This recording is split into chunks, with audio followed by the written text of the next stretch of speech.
మీ ఎలాంటి వ్యాపార ప్రకటనలకైనా వెంటనే మా ఛానల్ సంప్రదించండి. ప్రస్తుతం మనతో పాటు ప్రముఖ ఆధ్యాత్మికవేత్త దైవాజ్ఞ బ్రహ్మశ్రీ వీరాపురం సుబ్రహ్మణ్య స్వామి గారు మనతో ఉన్నారు. గురువుగారితో మాట్లాడేద్దాం. నమస్కారం గురుగారు. శుభాశీస్సులండి.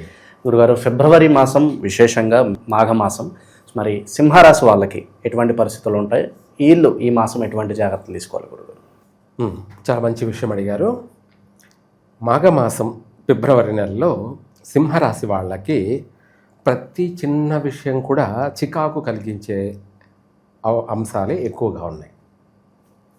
ఎందుకు అంటే సింహరాశి వాళ్ళకి సింహరాశిలో కేతుగ్రహం ఉండడం, అలాగే తదుపరి 7వ ఇంట అంటే సింహరాశి వాళ్ళకి 7వ ఇంట కుంభరాశిలో సూర్యుడు కుజుడు కూడా సంచరించబోతున్నారు. కాబట్టి ప్రస్తుతం అయితే ఆరోగ్య స్థానం షష్టమంలో, ఆరోగ్య స్థానంలోను, తర్వాత తదుపరి సప్తమంలో 2 శని ఇండ్లలో ఉండడము, ఆ తదుపరి అష్టమంలో శని ఉండడం. ఏమిటి? అష్టమంలో శని ఉండడం. దేని కారణంగా ఏమిట్రా అంటే వీళ్లకు ముందు వీళ్ళు ప్రమాదాల నుంచి బయటపడాలి. ఎవరు? సింహరాశి వాళ్ళు. ఆరోగ్యపరంగా తలకు సంబంధించినటువంటి ఆపరేషన్లో జరిగేటువంటి సమస్యలు, అధికంగా కంటి నేత్రాలకు సంబంధించినటువంటి సమస్యలు, ఇదే కాకుండా బ్లడ్ సర్క్యులేషన్కి సంబంధించినటువంటి హెడ్కి సంబంధించి బ్రెయిన్ స్ట్రోక్ లాంటి సమస్యలకు సంబంధించి ఇటువంటి సమస్యల నుంచి ముందు బయటపడాలి. ఇవే కాకుండా ప్రమాదాలు, తలకు గాయాలు, ఇటువంటి తీవ్రమైనటువంటి ప్రాణ నష్టాలు కూడా సంభవించే అవకాశం అధికంగా ఉంది. ఎవరికి? సింహరాశి వాళ్ళకి. వీటితో పాటు వీళ్ళకైనా నష్టాలు జరిగే అవకాశాలు అధికంగా ఉన్నాయి. లేదంటే వీళ్ళ కుటుంబ సభ్యుల కన్నా కూడా నష్టాలు జరిగే అవకాశం ఉంది. వాటిల్లో వీళ్ళు పాల్గొనడం వలన జరుగుతుంది. అంటే తల్లికి సంబంధించి కావచ్చు, లేదంటే కుటుంబ సభ్యులకు సంబంధించినటువంటి వాటికి సంబంధించి కావచ్చు. అధికంగా సూతకాలంలో కూడా పాల్గొనే అవకాశం ఉంది. అధిక సూతకాలు అంటే మామూలుగా 1 అయినా సూతకమే ఈ మాసంలో, అదే 4, 5 అంటే అధికం. అలా ఆ విధంగా అధికంగా సూతకాలంలో పాల్గొనే అవకాశము ఉంది. ఇటువంటి సమస్యలు అనేది సింహరాశి వాళ్ళకి అధికంగా ఉన్నాయి. వీటితో పాటు ఏ పని చేసినా, వీళ్ళు ఎంత ప్రయత్నం చేసినా అంతంత మాత్రమే ఉన్నాయి కలిసి వచ్చే అంశాలు. కలిసి వచ్చే అంశాలంటే అది ఆర్థికంగా మెయిన్ ప్రధానంగా చెప్పాలంటే మనం ఏ పని చేసినా దేనికోసం చేస్తాం? ఆదాయం కోసం చేస్తాం. ఆ ఆదాయం అనేది వీళ్ళు ఎంత కష్టపడినా, ఎంత ప్రయత్నం చేసినా అంతంత మాత్రమే. అంటే అనుకున్న దానికి ఎక్స్పెక్టేషన్ లేదు.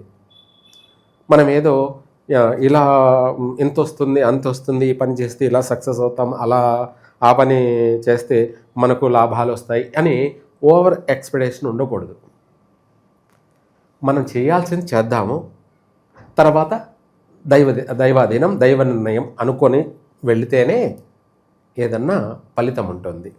అలా కాకుండా ముందే ఊహల్లోనూ ఆశల్లోనూ అంతులేని ఆశల్లోనూ మాత్రం ఉండకూడదు. ఇది ఈ మాసంలో అనుకూలమే లేదు. ఇంకా కూడా వీళ్ళ శ్రమకి, వీళ్ళ కష్టానికి ప్రతిఫలం కూడా లేదు. దాన్నే మనము ముందు ఆశ పెట్టుకోకుండా ప్రయత్నం చేస్తే ఏదన్నా వచ్చే మార్గాలు ఉన్నాయి. అదే వాస్తవం. ఎందుకంటే ఇప్పుడు గ్రహాలన్నీ కూడా వ్యతిరేకంలో ఉండడం వల్ల మనం అనుకునేది ఒకటి, జరిగేది ఇంకొకటి. తాను ఒకటి తలంచితే దైవం ఇంకొకటి తలంచింది అన్నట్టుగా ఇక్కడ అష్టమంలో శని ప్రభావం, సప్తమంలో సూర్యుని యొక్క ప్రభావం. అంటే సింహరాశ్యాధిపతి సూర్యుడు, ఆ రాశ్యాధిపతి పోయి శని ఇంట్లో బుధుడితో కలిసి సంచరించబోతున్నాడు. అందువల్ల దాని ప్రభావం అనేది అధికంగా ఉంటుంది. 6వ ఇంట కుజుడు ఉండడం వల్ల కూడా ప్రతి చిన్న విషయం కూడా భూతద్దంలా కనపడుతుంది. అంటే చిన్న సమస్య కూడా దానికి భయపడాల్సిన పరిస్థితి వచ్చే అవకాశం ఉంది. వీళ్లకు గొడవలు, ఊహించినటువంటి గొడవలు, కొత్త పరిచయాలు కలిసి రావు, ఎవరిని నమ్మకూడదు, నమ్మి మోసపోయే అవకాశాలు ఎక్కువగా ఉన్నాయి. అక్కడ దాకా అవసరం లేదు, ఇంట్లో భార్యతోనే వీళ్ళకు సమస్యలు ఏర్పడే అవకాశం ఉంది. లేదంటే స్త్రీల వల్ల నష్టపోయే అవకాశం అధికంగా ఉంది. ఎవరికి? సింహరాశి వాళ్ళకి ఏదో ఒక రూపంలో వాళ్ళ వల్ల ఆర్థిక నష్టము ఉంటుంది.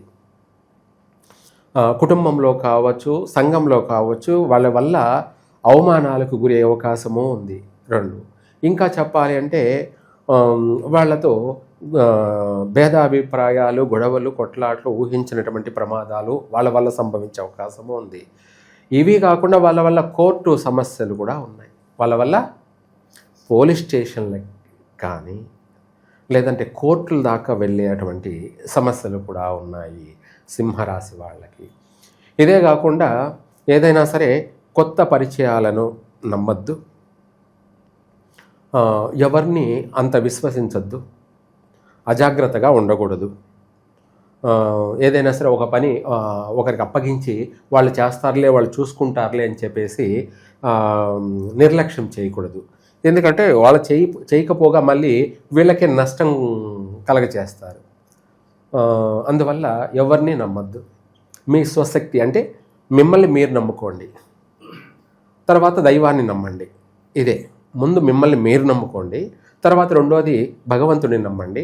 అప్పుడే మీకు ఏదైనా కష్టకాలంలో కూడా గుడ్డి దానికంటే మెల్లది మేలు అన్నట్టుగా పూర్తిగా కళ్ళు కనిపించిన దానికి కొద్దిగా మస కనిపించే దానికి తేడా ఉందిగా ఏదైనా కూడా. అట్లాగా అంటే ఏమిటంటే పూర్తిగా నష్టపోవడం కన్నా చిన్న చిన్న సమస్యలతో బయటపడతారుగా, నష్టం అనేది లేకుండా. మన అవసరాన్ని బట్టి మనకు ధనం చేతికి అందుతుంది, మన అవసరాన్ని కాస్త తీర్చుకోగలుగుతాము. ఇలా కొన్ని విషయాలలో మనము రాణించే అవకాశం కూడా ఉంటుంది. అందుకనేసి ఈ సింహరాశి వాళ్ళు నూతన పెట్టుబడులు పెట్టి వ్యాపారాలు చేయవద్దు. పిల్లలకి కూడా చదువులో కాస్త సమస్యలు ఎదురయ్యే అవకాశం ఉంది. అందుకనేసి మీరు కాపీలు కొట్టడం మానేసి శ్రద్ధ పెట్టి చదువుకొని పాస్ కావడానికి ప్రయత్నం చేయండి. ఇదే కాకుండా పెట్టుబడులు పెట్టి పెద్ద పెద్ద వ్యాపారాల జోలికి వెళ్ళొద్దు. చిన్న చిరు వ్యాపారాలు అంటే మనకు అప్పుడే అర్థమైపోతుంది. ఆ చిరు వ్యాపారమైనా కూడా ఏమాత్రం రాణించగలుగుతున్నాము, లేదంటే అది అక్కడే ఆగిపోవడమా అనేది కూడా వాళ్ళకి క్లారిటీగా అర్థమైపోతుంది. తెలియని వాళ్ళంటే ఏం లేదు, అందరికీ తెలుసు. కాకపోతే మాయలో ఉంటారు. ఏమిటంటే బ్రతకాలి కదా, చెయ్యాలి కదా, ఏదో ఒకటి చెయ్యంది ఏది రాదు కదా, అలా అనే ఇదిలోనే ఉంటారు. కానీ దానికన్నా ముందు మనకు దారి చూపించేవాడు భగవంతుడు. మనము ప్రతి చిన్న విషయమైనా పెద్ద విషయమైనా ఏదైనా కూడా ఆయన నమ్ముకొని ఆయనను దర్శనం చేసుకుంటూ మనము అవసరాన్ని బట్టి సమయాన్ని బట్టి ఎన్ని పనులున్నా మనము కాస్త టైం కేటాయించి కొంచెం, అది కూడా ఉదయం అయినా సరే లేదంటే సాయంత్రం సమయంలో అయినా కూడా, ఉదయం వీలు కాని వాళ్ళు సాయంత్రం చేయడం చాలా మంచిది, వీలైన వాళ్ళు సూర్యోదయంనే చేయడం మంచిది. ఏమిటి అది అంటే ఈ సింహరాశి వాళ్ళు శివాలయానికి వెళ్ళి అక్కడ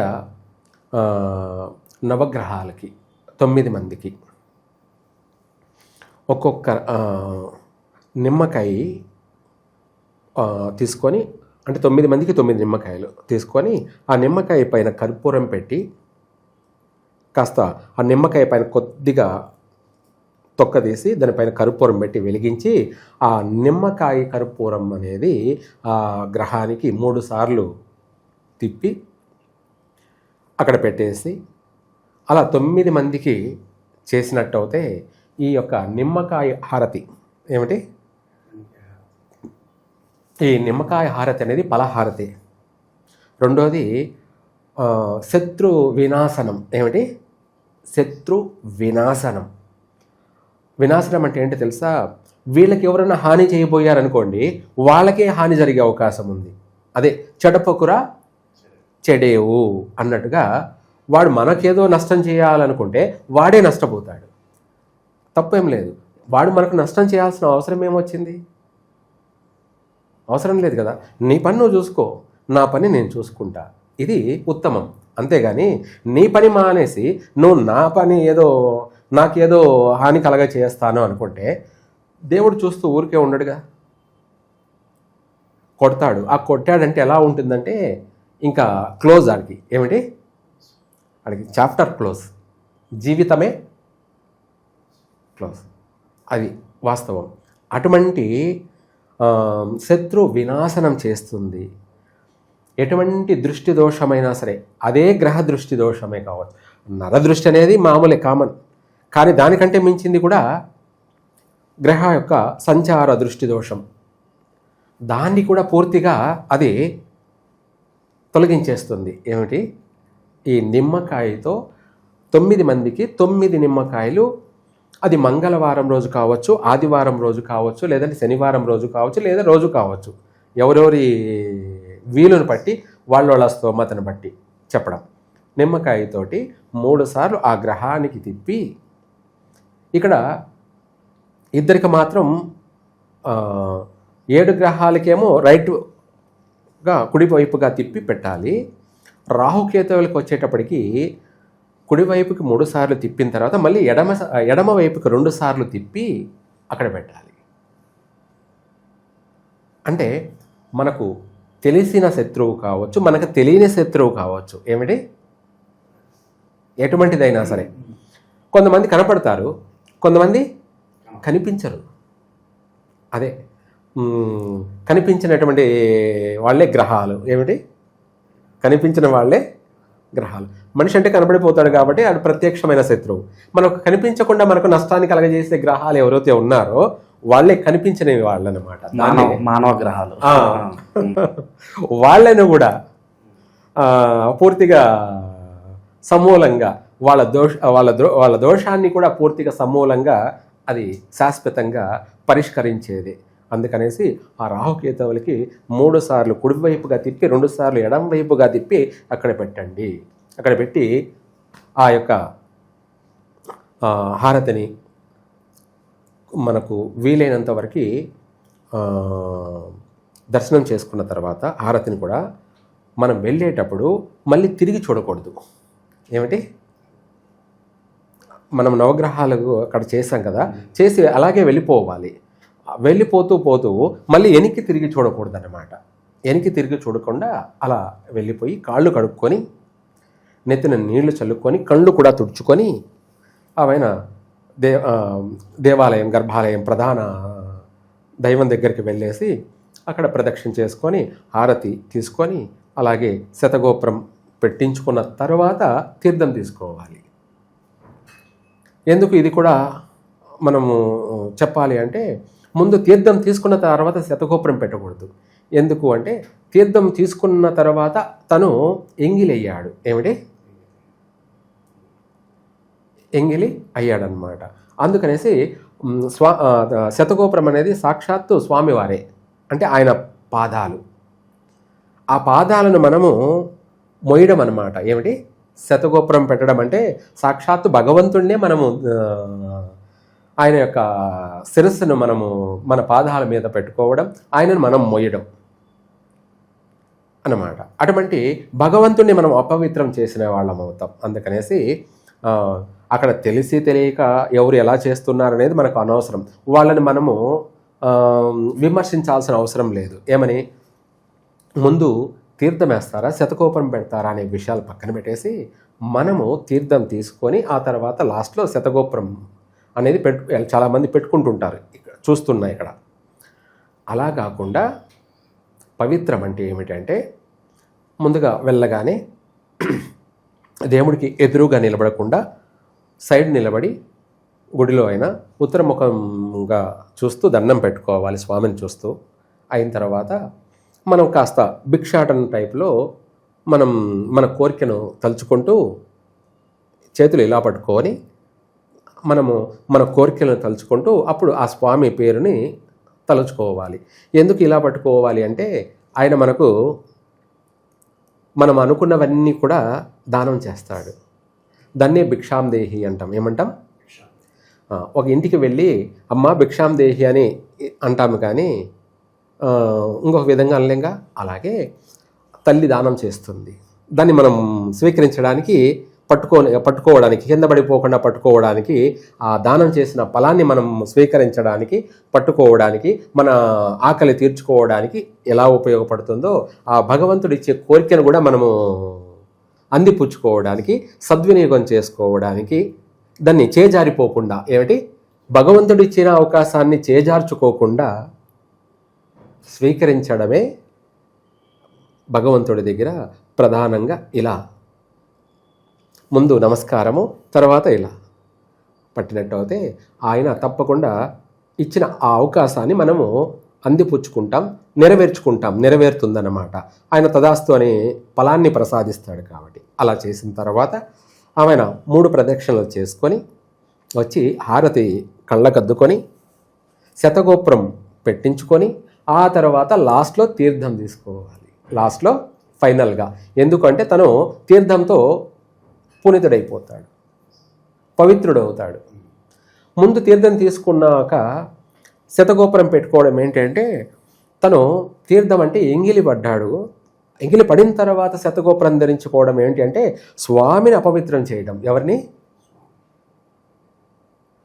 ఆ శతగోపురం అనేది సాక్షాత్తు స్వామివారు పాదాలు. మనం స్వామిని అపవిత్రం చేయడం, ఇది వాస్తవం. చాలా చోట్ల చాలా దేవాలయాల్లో ముందు తీర్థం ఇచ్చేసి లాస్ట్లో శతగోపురం పెడతారు. అది అపవిత్రమైంది. అందుకు మనం అక్కడ ఆయన్ని విమర్శించాల్సిన అవసరం లేదు. అక్కడ విమర్శ కూడా ఏమవుతుంది అంటే వాదోపవాదాలకు వెళ్తుంది. విమర్శ కూడా వాదోపవాదాలకు వెళ్తుంది. అందుకనేసి దైవం దగ్గర విమర్శలు వాదాలు ఉండకూడదు. విమర్శలు వాదాలు ఉండకూడదు. మన ఆలోచన దేవుడి పైన ఉండాలి. మన శరీరం అంతా కూడా దైవ అధీనంలోకి వెళ్ళిపోవాలి, అంతే తప్ప అది ఏదైనా సరే మనం చేసిందే ఇందాక చెప్పా. ఫైనల్గా చేసుకున్న వారికి చేసుకున్న మహాదేవ, అది వాస్తవం. ఈ యొక్క సింహరాశి వాళ్ళు ఇలా చేసినట్టయితే రాబోయే అన్ని ఉపద్రవాల నుంచి కూడా బయటపడతారు. 10,000 కోర్టు వ్యవహారాలైనా సరే కొట్టుకుపోతాయి. రాబోయే విపరీతమైనటువంటి ప్రమాదాలన్నీ కూడా వైదొలిగిపోతాయి. శత్రువులంతా కూడా వినాశనం అవుతారు. ఇలా చెప్పుకోవాలంటే అన్నీ కూడా తొలగిపోతాయి. ఒక్కటి కాదు, మన మీద పడి ఏడ్చే వాళ్ళందరూ కూడా ఇదైపోతారు.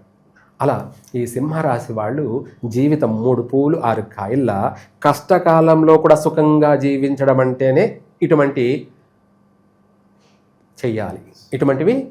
చెయ్యాలి. అలా చేసినప్పుడే ఈ సింహరాశి వాళ్ళకు పట్టి పీడిస్తున్న దరిద్రం అంతా పోతుంది. ఎందుకంటే అష్టమంలో రవి ఉండడం వల్ల అష్ట కష్టాలు, ప్రాణ నష్టాలు, ప్రమాదాలు, అనారోగ్య సమస్యలు, దానికి తోడు 7వ ఇంట కుజుడు ఉండడం, అలాగే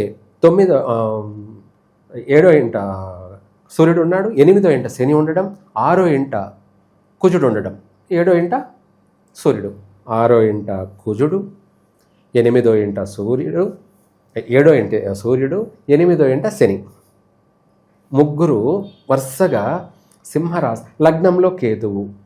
వీళ్ళు ఈ సింహరాశిని ఈ మాసంలో అధికంగా ప్రమాదాలకి, ప్రాణ నష్టాలకి, అనారోగ్య సమస్యలకి, ఆర్థిక నష్టాలకి, కోర్టు వ్యవహార సమస్యలకి, ఒక మాటలో చెప్పాలంటే ఎంత పెట్టుబడి పెట్టి వ్యాపారం చేసినా కూడా అది ఆగిపోతుంది. మళ్ళీ తిరిగి కోలుకోలేరు. భారీ నష్టాల్లో కూరుకుపోయే అవకాశం ఉంది. ఇటువంటి సమస్యలన్నీ ఉన్నాయి. కాబట్టి వాటన్నిటికీ పరిష్కార మార్గం ఇది ఒక్కటే. ఇలా చేసినట్టయితే సింహరాశి వాళ్ళు చక్కగా బాగుపడతారు. ఓవరాల్గా సింహరాశి వాళ్ళ స్థితిగతులు ఈ ఫిబ్రవరి మాసం ఏ విధంగా ఉంటాయి, ఎటువంటి జాగ్రత్తలు తీసుకోవాలి, చాలా మంచి విశ్లేషణ అందించారు. ధన్యవాదాలు. సర్వే జన సుఖినో భవంతు.